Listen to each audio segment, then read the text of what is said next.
Daily Broadside did 939. Whoever came up with the idea of splitting the paper towels into half, it was a wise move because, it was kind of dumb on their part because they're probably selling a lot less paper towels, but environmentally it was good because, you pull off two full, what used to be paper towels, and you only needed 1.5 or whatever. I mean, it just makes sense. However, I don't know if you've noticed, but like I got mine on one of those vertical like chrome ring rack things that just pull it. We got a little bar that breaks off, and I've noticed that every time I use it, if I try to do it one-handed, it breaks off, and there's just like this sliver at the bottom of one of the sheets that tears because it doesn't have enough like heft like it did when it was a full sheet to rip off completely at the perforation. So it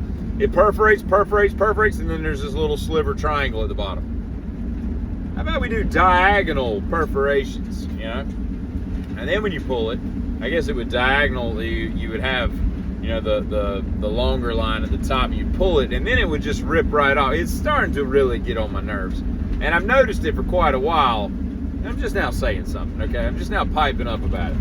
I'll tell you another thing that, when we talk about things, everybody's mentioned the fact that, it's no surprise that the people at the cereal company should get in touch with the people at the Ziploc company, or, even the Oreo flap that's got the little adhesive, just something to make the bag, closable. However, I'll give them 2 points. Number one, I love cereal. It's great.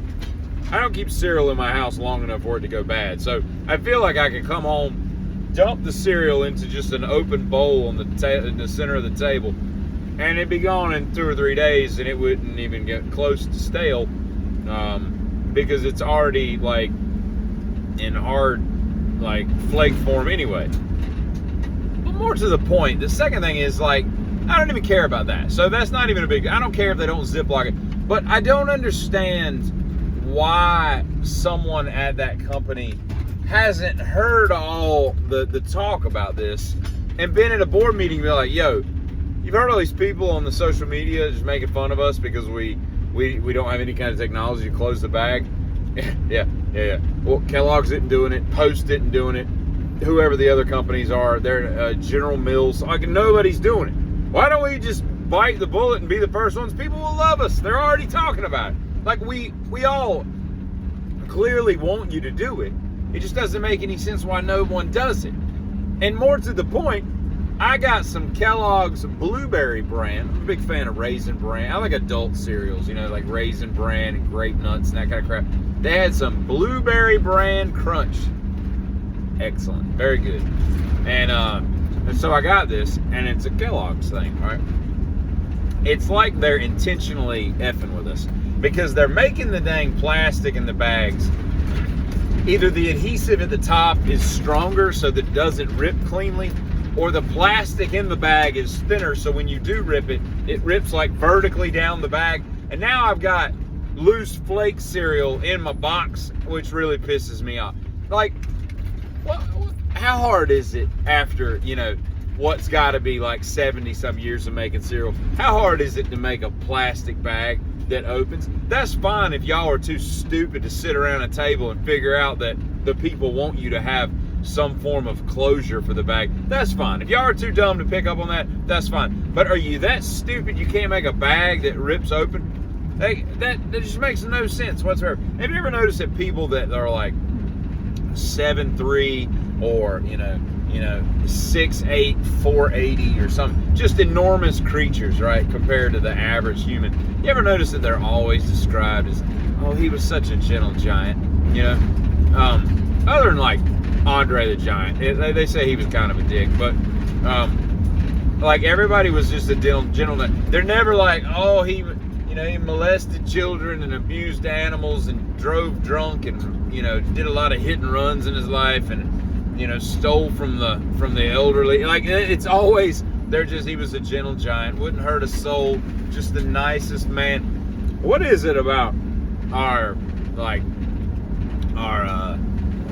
admiration and fascination with people that are enormous like that makes us just want to define them as gentle giants and be that we want them to be like the nicest people ever, because we're like, are we glad secretly that they're not just stomping us into oblivion, right? Because most of the people that are 7 feet tall or more, most of them, I wouldn't feel any trepidation towards fighting. I was watching a thing this morning about Richard, I don't remember his name, the guy that played Jaws in the Bond movie, Moonraker, or whatever the hell it is, Spy Loves Me. I don't know which one it was, but the guy with the teeth, Jaws, as they call it. I'll fight that guy in a minute. Now I know he's dead, but like most of those dudes they've got like weird diseases and stuff that don't make them very spry on their feet. They can't control their limbs and all that stuff. What's that tallest woman ever that's like, she's like 7'6", Sandy something, ugly as sin, because her face is deformed, everything's just all out of proportion and whatnot, but she walks like she's got, she should be using like 3 different canes. They're all like that. It's rare that you got like a Shaquille O'Neal. I don't want to fight Shaquille O'Neal, because that dude, all he's got to do is once he gets a hold of you, you're done, man. Like there's nothing there's nothing you can do that he's not gonna allow you to do. You know what I'm saying? But most people aren't like that. Most people that they be that big, like I'll fight Yao Ming. He doesn't look like he'd be a very good fighter. Just especially at his age now, where his knees have gone. Like they're all like, you would think that somebody that was like 6'11", like would have stronger knee ligaments and everything would be stronger. They're not. They got the same as a dude that's 5'6". They just have all this extra weight on. That's why they walk funny when they're older, because it's just everything's worn out and they got all this extra.